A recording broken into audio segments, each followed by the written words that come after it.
Season 5 of The Score, the Team Roping Journal's podcast, where we cover the roping industry from top to bottom. This is where the team roping world talks. We talk through tough subjects, we talk big wins, and we talk real issues affecting the community. I'm your host and editor of the Team Roping Journal, Chelsea Shaffer.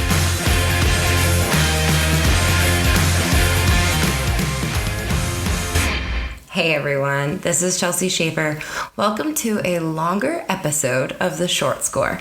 We're dropping it on a weekend just in case you're driving, maybe to a junior rodeo, maybe to a jackpot, maybe you're on the circuit trail, or maybe you're one of the very lucky guys who is out there rodeoing with a drive between Salinas and Salt Lake, or Salinas and Cheyenne, or Salinas and Nampa, one of those many treks that I am not envious of you guys making right now. So this is a story by Julie Mankin that I am going to read, and I'm going to tell you a little bit of a backstory about it. I was sitting at a roping.com shoot with Ren Richard and Jeremy Bueller, and we were watching Bubba Buckaloo and Joseph Harrison run their steers. And we were sitting at a crow's nest, and we got to talking about the guys whose head horses last the longest. And they were kind of hypothesizing about why people's head horses last and others do not, and what the rhyme and reason for that is. So when I got back from that shoot, or gosh, maybe even when I got back to the hotel that night, I shot Julie Mankin, who is our long time contributor and the WPRA Media Award winner, an email and asked her if she would dive into that subject. And there's nobody like Julie to dive into something like that. So I am going to read you the story that she did called Lions of Longevity. It appeared in the July 2022 issue of the Team Roping Journal. So of course you have to pay for the Team Roping Journal, or you get that with your Global Handicaps or World Series or USTRC membership. But of course the score is free. Today's episode, by the way, is presented by Purina. You're going to hear more about them at the commercial break. But you all at home can listen to this free of charge, obviously, as the score has always been. So it's a little bonus. So enjoy this story, guys.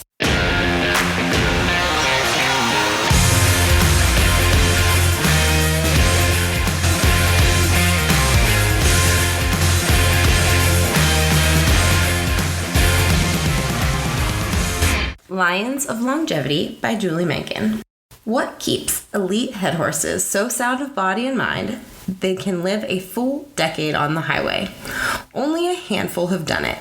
It's an even shorter list than the number of long-lasting heel horses covered in our next issue, which, by the way, y'all, I'll read you that story too. But we picked some brains on just how the likes of Scooter and Walt, Marty and Bob have done what they do for so long. Today's top 15 look around and agree Clay Tryons had more long-timers than anybody. Is it a coincidence that the 3-time world champ is also a 4-time reserve world champ and the high money winner of the BFI? I'd like to tell you I know something that other people don't about finding horses that last, but no, Tryon said. It's really just a horse that wants to be good, and you know when you ride him, because he's not hard to keep working. Of course, Precious Speck, the Hall of Famer and 4-time head horse of the year known as Walt, belonged to Tryon's brother Travis, but Walt took both brothers to the 2001 NFR after packing them to 100 rodeos apiece that season. In 10 years, Walt won more than $2 million and 15 NFR go-round buckles under the Tryons, plus a couple under Trevor Brazil too, and was going strong at 20 until he died while being warmed up for the slack at Clovis, California. For Clay Tryon, Thumper, the crop-eared 2005 PRCA Head Horse of the Year Dockalicken, was also tough as hell, lasting at least 6 years. He also got 5 years and a season earnings record out of Bear's cash partner, Kate. He got 11 years out of 2015 PRCA Head Horse of the Year Do the Cash. Even his current 17-year-old sorrel, See How Nifty, Johnson, is packing Tryon for the 6th year. He can play the lucky card, but Tryon has been quoted in this very magazine saying he's not a horse walker kind of guy and actually rides his good ones constantly to catch soreness right off the bat. He keeps them in his control, leaving the box to help avoid injury, and the Montana native never overuses them. He makes practice easy on his good ones, so they keep enjoying it. But to some extent, there's also luck of the draw. Tryon and Smith, the pair of clays with 5 gold buckles between them, agree that humans have no hand in what truly keeps a horse going. Those horses that have lasted the longest at the high level, they're a different kind of horse, Clay Smith said. They have so much heart that they keep trying. You can't breed that into them or train that into them. Over roughly 9 years, Speed Williams got a gazillion miles, a record 8 gold buckles, and a Hall of Fame induction out of his 2 powerhouses, Bob and Viper. Of course, there were 2 of them, but they had that stocky build that stays sound longer than it should. Smith's gray gelding Marty has good bone too, but his style is reminiscent of another gray. 6-time PRCA Head Horse of the Year, Oklahoma Top Hat, or Scooter, ridden by Charles Pogue at a whopping 10 NFRs. Scooter was still going strong when he died at 17 in 2001. It's no coincidence that no head horse ever made it look more effortless than Scooter or Marty. Except maybe Walt. Hall of Famer T. Woolman said the reason Scooter made his job look so easy was that he never tried to get real strong. That, too, puts the 1990s superstar in the same camp as Marty, who has packed Smith to 2 world titles and $1 million in 11 years. The other veteran who never widens, never ducks, is Riley Minor's Bob, RK Tough Trinket, who's still firing hard at 21 after 2 Head Horse of the Year titles and 2 Head Horse of the BFI awards in 7 years of steady pro rodeoing. In my personal experience, horses that pull across the arena sideways look real pretty but never last, said Smith. Neither Scooter nor Marty would ever win a quarter horse show because they never drug an inside hind leg or crawled out of there sideways. Their style is not as cool, but it's more functional and they last. They literally glide across the ground. Also, they're medium-sized. Walt was 15 hands and weighed 1,150 pounds. Minor's amazing Bob is another medium-sized immortal. Not necessarily high-powered, just pure effort and honesty every time, with a little thoroughbred blood mixed in. Walt was out of the half-thoroughbred mare. Marty's rumored dam, the Big Fix, is straight jet deck and 3 bars. Luke Brown's late Slim Shady was a full-on thoroughbred that he rode at 7 straight NFRs, after Kevin Daniel and the Adams brothers had him. Dew is an own grandson of the half-thoroughbred Dash for Cash. Minor's Bob goes back to Mr. Bar None by 3 bars on both sides. Another great that's been rodeoing hard for at least 7 years, Jake Clay's Streakin' 6 grandson's son, Streakin' Sundew, who's 17 and just won the BFI for the 2nd time this April.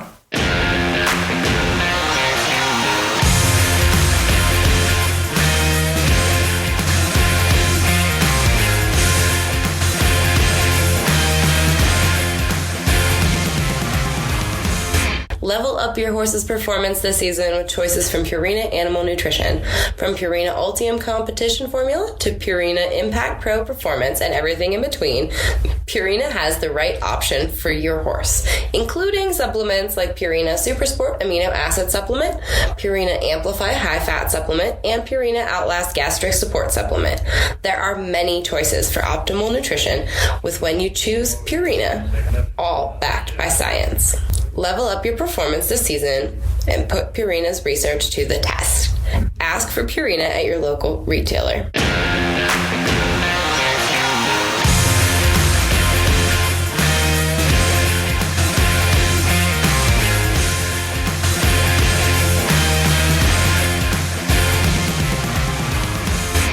Thumper was really tough, Tryon said, but Dew was sneaky tough.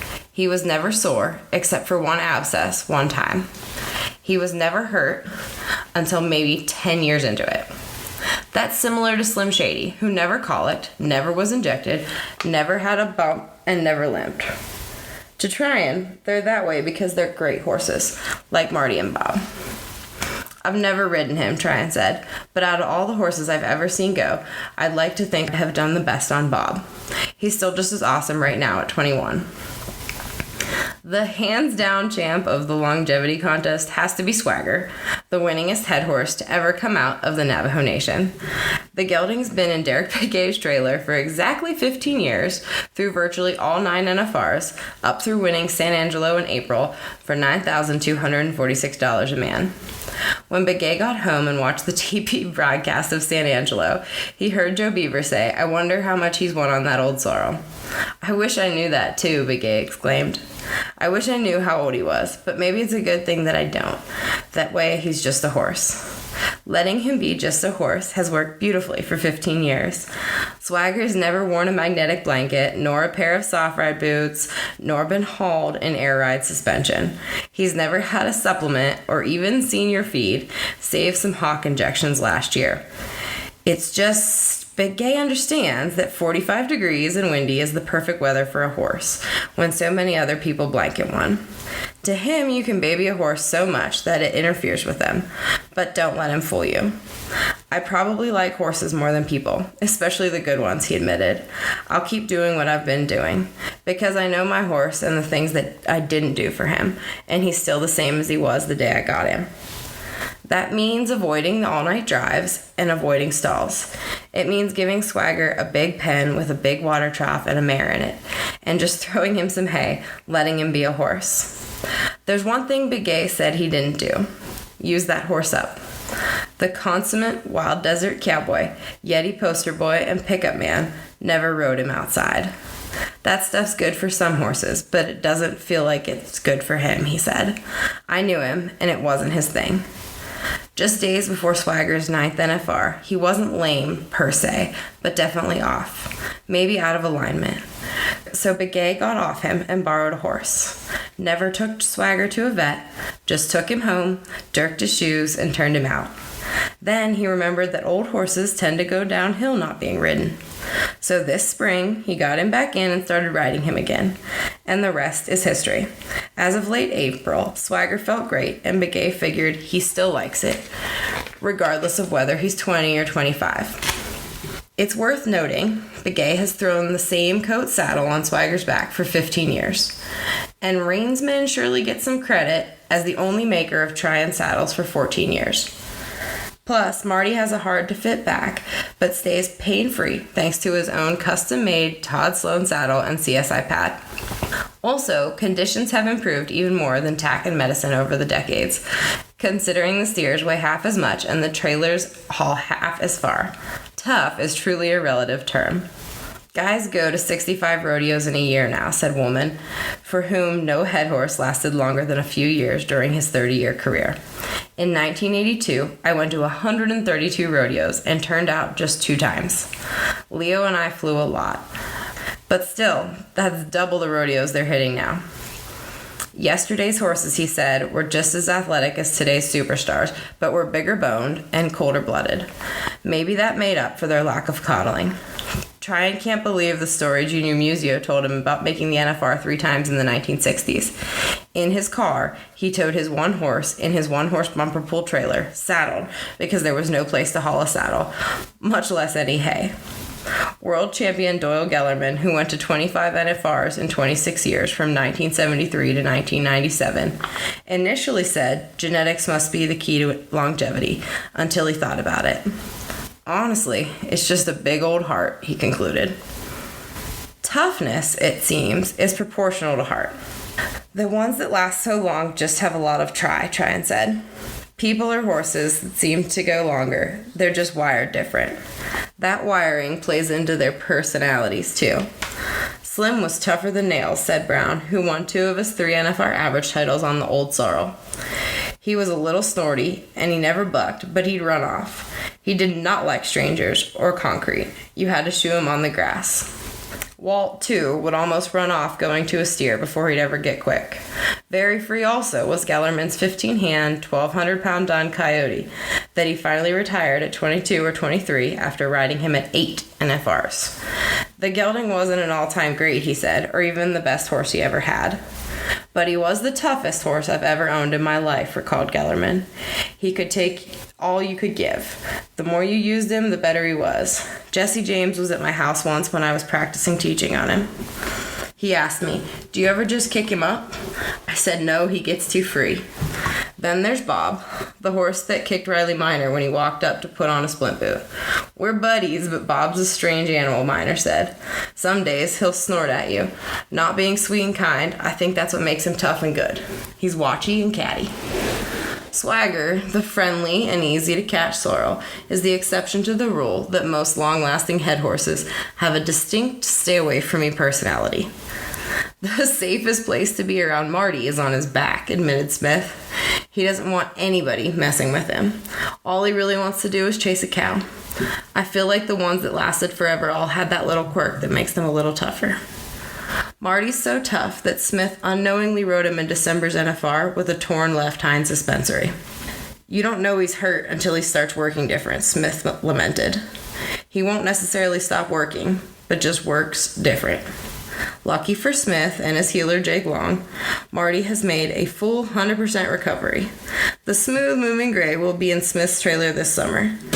That might be bad news for dozens of other teams, but it's great news for fans who can rush to the fence or switch on the TV to watch Marty, Bob, Son, or Swagger, and know they're watching pure legacy.